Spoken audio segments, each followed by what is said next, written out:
Hi guys, welcome back to my channel. तो आज की वीडियो में आप लोगों को बताऊंगी step by step makeup for beginners. तो ये वीडियो उनके लिए जिनको मेकअप करना बिल्कुल नहीं आता, तो मैं आप लोगों को इजी स्टेप बताऊंगी कि आप किस तरह मेकअप कर सकते हैं। तो चलिए ये वीडियो मेकअप स्टार्ट करने से पहले आप अपने फेस को अच्छी तरह वॉश कर लें। किसी भी फेस वॉश या किसी क्लींजर से अच्छी तरह साफ़ कर लें, ताकि आपके फेस के अंदर जो डर्ट है ना वो आपके पोर्स को क्लॉग ना कर दें। उसके बाद उससे भी लाजमी चीज़ है मॉइस्चराइजिंग। मॉइस्चराइज़र एक ऐसी चीज़ है जो आपके मेकअप की एप्लीकेशन को स्मूथ बनाता है और आपका मेकअप ज़्यादा देर तक स्टे करता है। तो वो फाउंडेशन और आपकी स्किन के दरमियान एक बॉन्ड होता है, जिसकी वजह से हमारी मेकअप की एप्लीकेशन स्मूथ और हमारा मेकअप ज़्यादा देर तक स्टे करता है। तो हम अपने फेस को कर रहे हैं मॉइस्चराइज़, और मैं यहाँ यूज़ कर रही हूँ निविया का मॉइस्चराइज़र। कोई सा भी लोशन आप यूज़ कर सकते हैं जो आप डेली बेसिस पे यूज़ करते हैं, और इसे मैं अपने फेस पे अच्छी तरह अप्लाई कर लूँगी और इसे अच्छे से ब्लेंड कर लूँगी।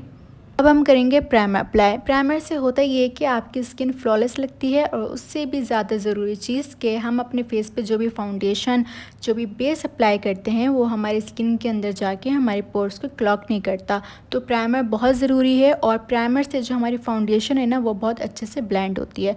तो मैं यहाँ मेबलिन का प्राइमर यूज़ कर रही हूँ, और मैंने इसे अपनी फिंगर टिप पे लेके अपने फेस पे अच्छे से स्प्रेड कर दिया, जहाँ जहाँ मुझे ऑयल आता है और जहाँ से मेरी बेस हटती है, और मैं इसे अब अच्छे से ब्लेंड कर लूँगी।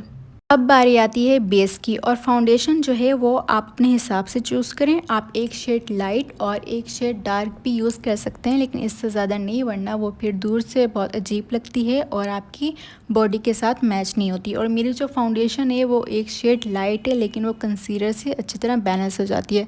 इस तरह मैं अपने हाथ पे लेके थोड़ा सा स्प्रेड करके और अपनी उंगली से ही अप्लाई कर रही हूँ, और इसके बाद मैं इसे एक ब्रश की मदद से ब्लेंड करूँगी। ब्लेंडिंग के लिए आप ब्यूटी ब्लेंडर, स्पंज यूज़ कर सकते हैं, लेकिन मैं यहाँ पे ये फ्लैट टॉप ब्रश यूज़ कर रही हूँ। ये थोड़ा सा डेंस होता है, ताकि हमारी जो फाउंडेशन है उसको ब्लेंड करने में आसानी रहे, और हमारी फाउंडेशन को ये नेचुरल लुक देता है। तो मैं हमेशा से ही इस ब्रश से ब्लेंड करती हूँ। बहुत तरीके के ब्रशेस हैं ब्लेंड करने के लिए, बहुत तरीके के स्पंजेस हैं, लेकिन आज मैं ये ब्रश यूज़ कर रही हूँ, क्योंकि जो हमारी फाउंडेशन है वो हाई कवरेज फाउंडेशन है, और ये जो फ्लैट टॉप ब्रश होते हैं ये हमारी फाउंडेशन को बहुत ही नेचुरल लुक देते हैं। और मैं इस ब्रश की मदद से अपनी फाउंडेशन को अच्छे से बफ़ कर लूँगी।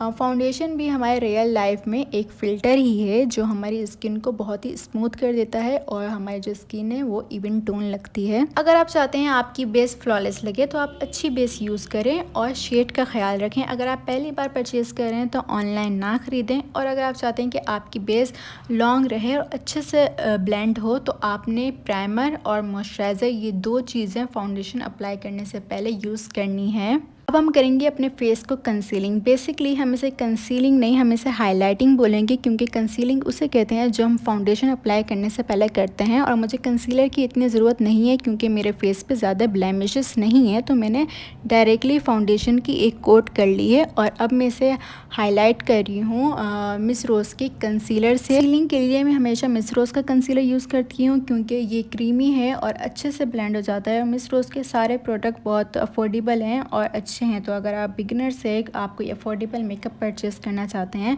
तो आप कर सकते हैं। मैंने इसकी लिपस्टिक, मेकअप फिक्सर, पाउडर, हर चीज़ यूज़ करके देखी है, और मुझे बहुत ही अच्छा रिस्पांस मिला है। और अब मैं इसे अपनी फिंगर से ही ब्लेंड कर रही हूँ। आप किसी ब्रश या ब्लेंडर से भी ब्लेंड कर सकते हैं, लेकिन हमारी फिंगर में जो नेचुरली हीट होती है उससे जो कंसीलर है वो बहुत अच्छे से और स्मूथली ब्लेंड होता है। तो मैं इसे अब अच्छे से ब्लेंड कर लूँगी। बारी आती है पाउडर की। पाउडर भी आप एक शेड लाइट और एक शेड डार्क यूज़ कर सकते हैं, और अगर आप चाहें तो एग्जैक्ट अपनी फाउंडेशन के हिसाब से भी यूज़ कर सकते हैं। ये आप पे डिपेंड करता है कि आप कैसा इफ़ेक्ट चाहते हैं। मैं यहाँ हुदा ब्यूटी का पाउडर यूज़ कर रही हूँ, और ये जो पाउडर है ये मेरी फाउंडेशन के हिसाब से है, और मैं इसे एक फ्लफ़ी ब्रश की मदद से अच्छे से अप्लाई कर लूँगी। पाउडर से होता ये है कि हमारी जो फाउंडेशन है, हमारा कंसीलर है, वो लॉक हो जाता है और लॉन्ग लास्टिंग रहता है, और जो हमारे फेस पे ऑयल आता है उसे कंट्रोल करता है। बारी आती आईब्रोज की। अगर आपकी आईब्रो पतली है और आप उसे शेप देना चाहते हैं, तो आप एक ब्रो पेंसिल की मदद से उसे फिल करके शेप दे सकते हैं। मेरी आईब्रोज जो हैं वो ऑलरेडी काफ़ी डार्क हैं, तो मैं इसे स्पूली से सेट करके फिर मस्कारा से सेट कर लेती हूँ। इससे मेरी जो आईब्रो हैं वो डार्क भी नहीं लगती और सेट भी हो जाती है, क्योंकि अगर हमारी आईब्रोज ऑलरेडी डार्क हैं और हम उस पर ब्रो पेंसिल यूज़ करके शेप दे देंगे तो वो बहुत अजीब से लगती है। और जो हमारी आईब्रोज है वो हमारे फेस का पूरा स्ट्रक्चर होती हैं, जैसी हमारी आईब्रोज होती हैं वैसे ही हमारा फेस लगता है। जो है वो मैं आज सिंपल रख रही हूँ क्योंकि बिगिनर्स के लिए सबसे इम्पॉर्टेंट ये होता है कि हम आई शेडो कैसे अप्लाई करते हैं और कैसे ब्लेंड करते हैं। तो मैं यहाँ पे एक पिंकिश शिमर लेके सिर्फ अपनी आईलिड पे अप्लाई कर रही हूँ फिंगर से। याद रखें कि आप हमेशा शिमर आई शेडो को अपनी फिंगर से अप्लाई करें। अगर आप किसी ब्रश से अप्लाई करते हैं तो वो अच्छे से अप्लाई नहीं होता और एक लाइन आ जाती है। तो मैं इसे अपनी फिंगर की मदद से अपनी आईलिड पे अच्छे से टैप कर लूँगी। छोटे से ब्लेंडिंग ब्रश की मदद से एक ट्रांजिशन शेड लेके। तो ट्रांजिशन शेड क्या होता है? ट्रांजिशन शेड ये होता है कि वो ना ज़्यादा लाइट होता है ना डार्क होता है। वो जो हमारी आइज़ होती है उसे एक लुक देता है और हमारी आइज़ को डिफाइन करता है। तो अब मैं इसे अपनी आउटर कॉर्नर से अपनी क्रीज की तरफ लेके जा रही हूँ और इसी के दरमियान में इसे अच्छे से ब्लेंड कर लूँगी। हमारा ऊपर वाला कॉर्नर होता है जिसे हम आईब्रो कॉर्नर कहते हैं, उसे हमने कभी भी अपनी आई शेडो से फिल नहीं करना है। वो जो हमारा कॉर्नर है वो हमेशा हाइलाइटर के लिए हम छोड़ते हैं ताकि हम उस पर थोड़ा सा हाइलाइटर अप्लाई कर सकें। मस्कारा आप हमेशा वो चूज़ करें जिससे आपकी आईलैशेस में डिफरेंस नज़र आए, जो आपकी आईलैशेस को वॉल्यूम और लेंथ दे, क्योंकि जो मस्कारा होता है वो गेम चेंजर होता है पूरे मेकअप का। तो मैं यहाँ पे बॉब का मस्कारा यूज़ कर रही हूँ। बॉब का और मेबलिन का मस्कारा जो है वो मेरे मोस्ट फेवरेट हैं। वो आपकी जो आई लैशेज़ हैं उसे एक वॉल्यूम और लेंथ देते हैं। और अब मैं अपनी आइज़ को एक लुक देने के लिए मेबलिन का काजल लगा रही हूँ। सिंपल आपने काजल अप्लाई कर लेना है, कोई से भी काजल आप यूज़ कर सकते हैं। और उसे अब आप एक छोटे से ब्लेंडिंग ब्रश की मदद से ब्लेंड कर दें सिंपल। इससे जो आपकी आइज़ हैं वो बहुत प्रिटी लगती हैं और आपकी आइज़ को एक लुक मिलता है।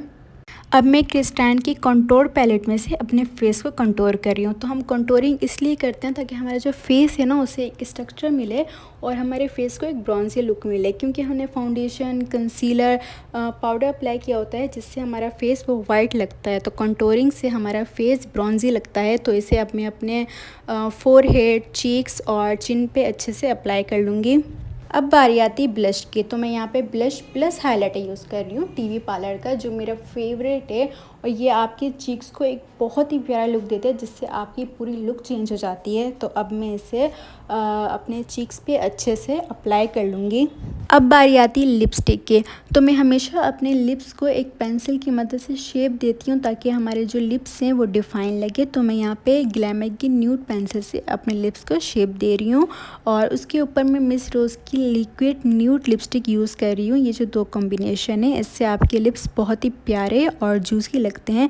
इसके बाद मैं अपने मेकअप को हुदा ब्यूटी के मेकअप फिक्सर से सेट कर लूँगी। इसी के साथ हमारी आज की वीडियो भी हो गई है कंप्लीट। आई होप आपको ये वीडियो पसंद आई हो और सबसे लास्ट में कि समझ आई हो। तो अगर ये वीडियो पसंद और समझ दोनों आई हो तो इस वीडियो को लाइक और मेरे चैनल को सब्सक्राइब ज़रूर कर दीजिएगा। अगली वीडियो में मिलते हैं। अल्लाह हाफिज़, बाय, टेक केयर।